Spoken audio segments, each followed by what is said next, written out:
Okay, guys, so some of you might be seeing this video and not know about the other one. But the other video, this is the blind porting of a steel 036 cylinder. I put out another video and honestly, I was not happy with the quality of it. The green screen was really stupid looking, so I'm just deleting that. But more importantly, I also said something that probably can get taken the wrong way. And it was about polishing the exhaust port. The way I look at all this stuff, it's hard to get out what's in one's head. As a matter of fact, it's impossible. No one can get out the things that are in their head. So as a viewer, understand that with the people that you're watching, and know that they can't remember everything, nor can they tell you every one of their thoughts. Unless they're really simple-minded, which most of us aren't. So what I had said was that, the polishing, the mirrored finish on the exhaust isn't worth it. And what I am meaning, what I'm thinking in my head is I am looking at the builds that I am currently doing as middle of the line. Okay, let's be really upfront and honest about that. I am not an amazing porter yet. I will be. I will be. I will be among the best. All right, because I like being among the best. I have always been among the best in everything that I do. A lot of people ask me how I got so confident, and I tell them it wasn't because I lost. But now at the same time, do I ever aspire to build full-on race saws? Like Brennan, like what Brennan's doing with his, what is it, a Partner 5000? I mean, that's awesome. Do I ever aspire to be at that level? Probably not. To be honest and fair, I probably don't want to be there. That's a little bit more meticulous than my personality likes to go to. But I do like to be best in the range that I'm in. And currently where I'm at, I think it's mid-range. So whenever I talk about the port doesn't need to be polished, it's probably largely because in my head, I am considering my jobs a mid-range port job. All right. You basically, I think, have 4 standard levels of port. Number 1, you just got to clean up port, which really is just going to make your saw run better. That's really about all it's going to do. You might gain a tiny bit of power, but you probably won't be able to feel it. It'll just be snappier, crisp, and just fun, good running saw. All right, that's a cleanup port job. Number 2 is going to be the guy that's going ahead and doing his timing numbers, setting the ports where they're at, where they need to be, and but is incapable of any kind of machine work. That's going to be a level number 2. It's a real full-on port job, and that's what most people do. That's what most people do, and it works great. Okay, but then you have level 3. And again, this is in my head, guys. This is what I'm breaking it down to. Then you have level 3. Level 3 is whenever you can actually start doing machine work, right? Machine work, you're machining the base, right? And you're machining the squish. Well, I can't machine the squish yet. I've got multiple reasons why I can't machine the squish yet, and they all revolve around money. So, but like my lathe, it is not good enough to take on that level of perfection. It's not. Number 2, I don't have the equipment, the cutter that goes way down deep in there, and the gauge that I would need, the dial gauge to tell me where I'm at and all this stuff. I don't have all that stuff. And for you guys that do, that's awesome. However you got that stuff is nothing but awesome. But remember, whenever you didn't have that stuff, how insurmountable of an idea it is to be able to get to that level. Cutting the base is easy. I can do that on my old lathe and it works out great. It's really been working out perfect. But my lathe probably needs bearings. And, it's not perfect. So cutting the base is one thing that's really simple. If I ever got a few lines in there, I can take them out with some sandpaper on glass.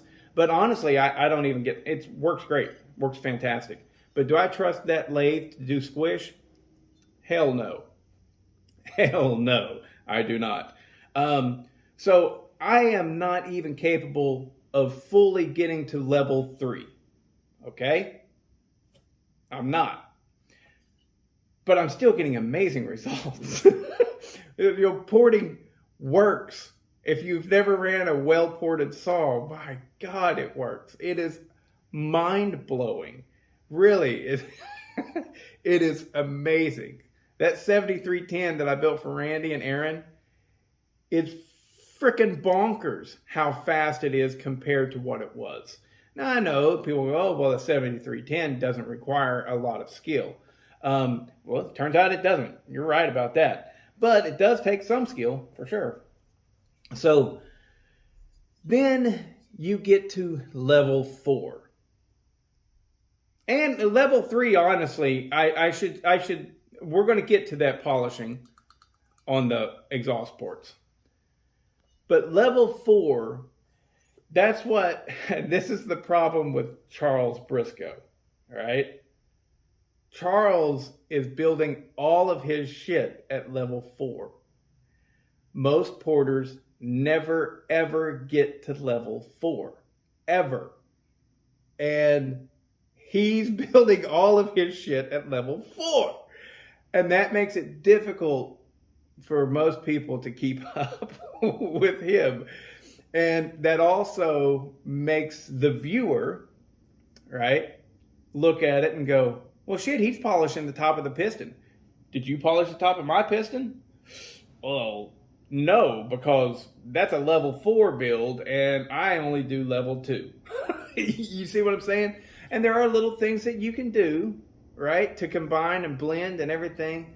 But he's doing an extremely high level of porting and polishing. And to Charlie, it's not a high level of porting and polishing. To Charlie, it's just life. It's just the way he does things. He is excellent, okay? And I am so glad that I got him on tap to ask questions to and talk about things. But so now for the porting and the polishing of the exhaust. Do I think it works? Yes. Yes, I do. But I also think that is something that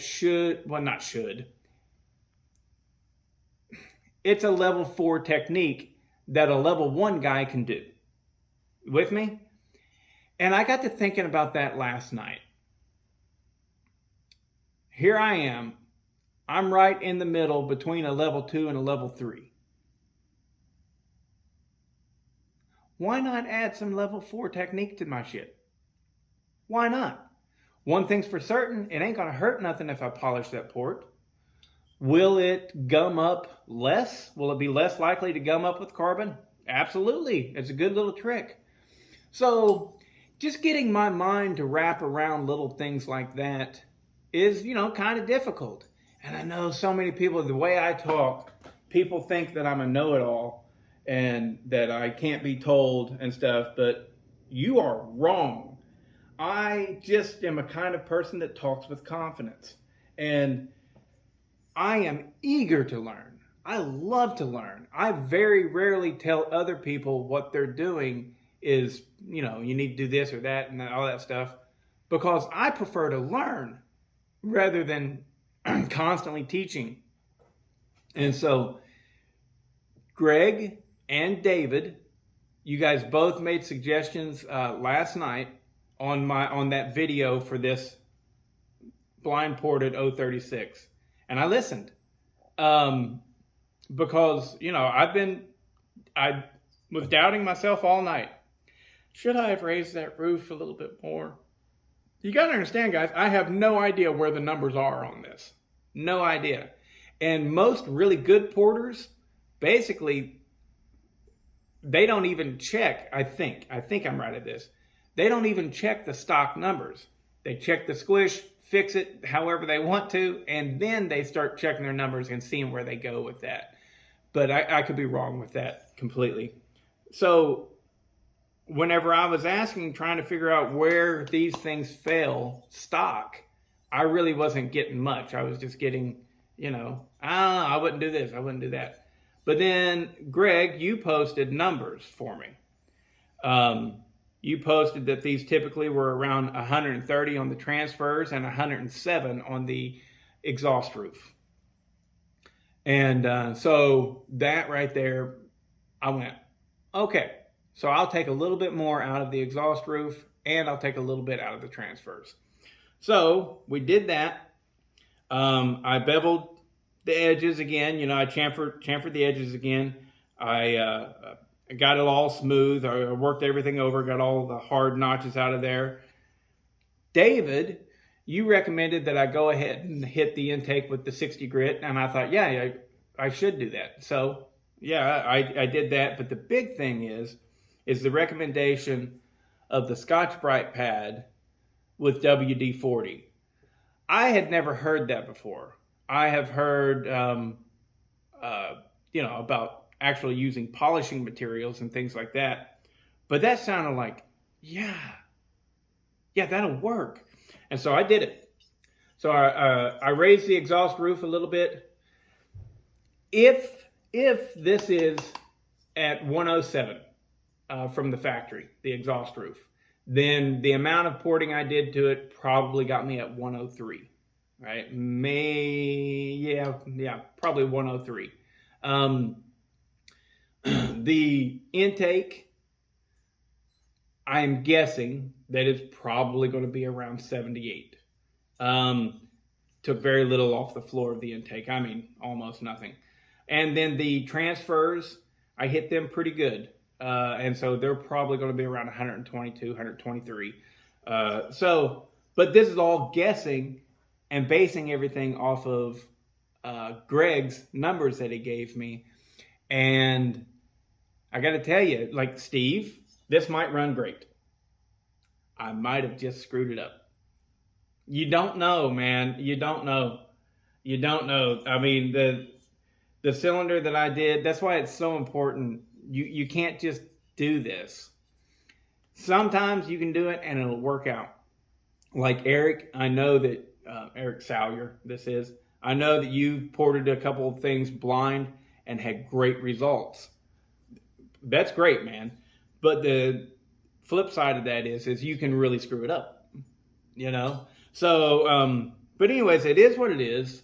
I have high hopes that this will run nice. I don't think that it's going to be a crazy out of this world saw, but I do think that it'll run really nice. And that little trick of putting this in my, what is it called? In this thing, putting that in there and then just basically swamping everything in WD-40, doing that 2 or 3 times, it really turned out very nice. I have no idea what you can or can't see, so there we go. Maybe you can see something in there. But it's really nice, and it makes me feel happy about it. And, back to the level thing, the stage 1, stage 2, stage 3, stage Insano, right? Why not go the extra step?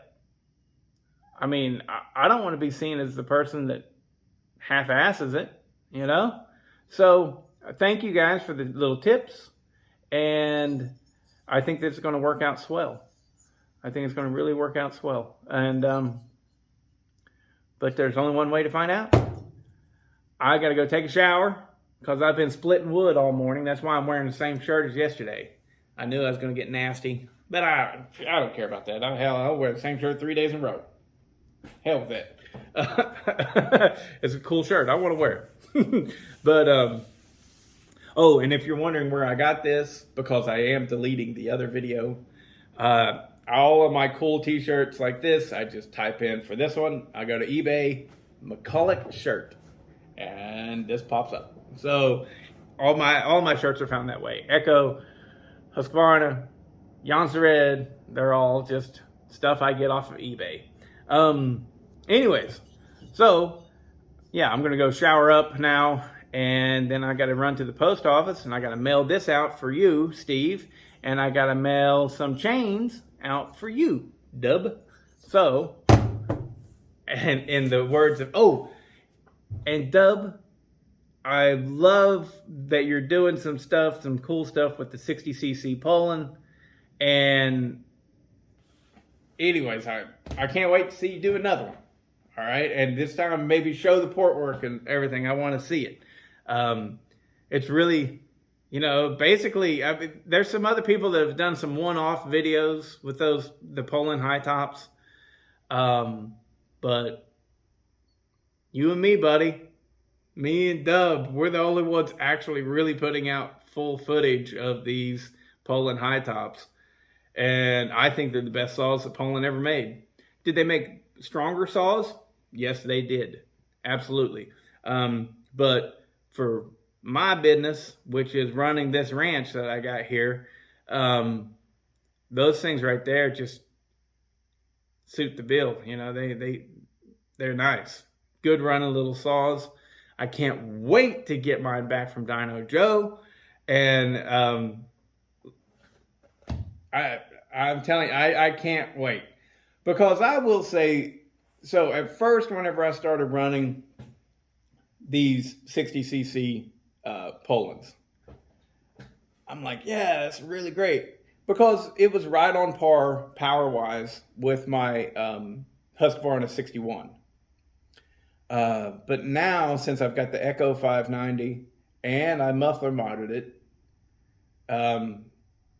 it's running really good. That's a good, strong saw. And it's 60 cc's, right? And I've got the Jansred 2258. Now I'm starting to see these Poulan 60 cc's, and I'm going, they're a little bit low on power because my bar has changed. Before, the bar was the Husqvarna 61, which is great saw. Had more torque than the Poulan, but Poulan out more RPMs and they'll outcut it. But yeah. Anyways, I look forward to seeing more of what you're capable of, Dub, and I'm really looking forward to seeing what Joe can milk out of that bad boy. Because I think everybody that knows these saws is really curious about them, what kind of power they actually put out, and then also what kind of power are they capable of. I think that thing's capable of a lot of power, because even if the squish is right, is this, no, I don't have a 60cc cylinder right here. I do have this 54cc. Even if the squish is right, I feel like the combustion chamber is too big. And so these things need to have the squish band cut, I think. But I don't know. I haven't done any real measurement and stuff. I look forward to the day so much that I can actually cut squish band and actually mold squish band, like get it, not mold it, shape it. Because there's a lot of power left on the table just in the shape of your squish band. And remember, I come from the world of motocross, where all these engines were a lot bigger. And so you could get in there and do a lot more things. And there was a lot more competition. Competition drives innovation, right? So with the chainsaw world, seems like most people are doing everything the same way until O'Charlie came around. And I can't wait to tackle that 590. I'm going to use some of his tips, buddy, and I hope that I can make that 590 a screamer. I'm telling, not a screamer, a massive torquer. Because, anyways, but we'll get to that later. But my point is in the motocross world, since the 60s, factories were involved, right? And the amount of knowledge that got thrown at those engines. I mean, Grant, if you're watching this video, you know you got a hot saw with it's a CR250 engine base, right? And with a 330, I believe, big bore kit on it. They pretty much all those racers get their shit from Eddie Sanders, and Eddie's been a builder for decades, right? And anyways, the point that I'm making is the amount of knowledge and extra effort that goes into the motocross stuff is out of this world. From what I've seen in the chainsaw world, unless we're talking about the really high end, I'm talking about the plain old porter like me, right? The amount of port work that's being done is like 10% of what gets done in the motocross world. Man, I mean, but now there's only so much you can do with such a little cylinder. I'm not saying that people are half-assing it. No, I'm just saying it's different. But Charlie is starting to incorporate some of the tricks that I read about back in the early 2000s on a site called McDizzy. All right, if you want to go, I think the site is still up. It's just MacDizzy. MacDizzy. I think it's .com. It might be McDizzy, but just put in McDizzy and two-stroke, and you'll find the site. And it is a library of knowledge of tricks, tips, and techniques for two-stroke porting. Another thing that they can do that we can't do for two reasons. One, because their ports are bigger, much bigger. Two, they're liquid cooled, so they don't get nearly as hot. A lot that they can do is they go in there into their transfers, and they're shaping it with epoxy. And I'm not talking about JB Weld. I'm talking about freaking epoxy, man. Glue, a two-part glue sometimes. And they, instead of like in the chainsaw world, about the best we can hope for is to lean this way. Well, in the freaking dirt bike world, they'll go, all right, we're going to come up and get that flow, and then we're going to pencil it in and aim it right. And their flow techniques and their aiming of those ports is off the charts. So, anyways, I have said a lot in this video, and that's fine and dandy. But there you have it. My thoughts on polishing. I definitely think that it makes a difference. But I was getting hung up on how far I should go on just an average build. But then I thought about it and I was like, well, shit, why not go a little bit further? Make that average build top of the average build heap, And that's the way I'd rather be, that is the way I'd rather be. I'd rather be seen as the guy that goes the extra mile versus being seen as the guy as cuts a corner when he can. Anyways, there you go.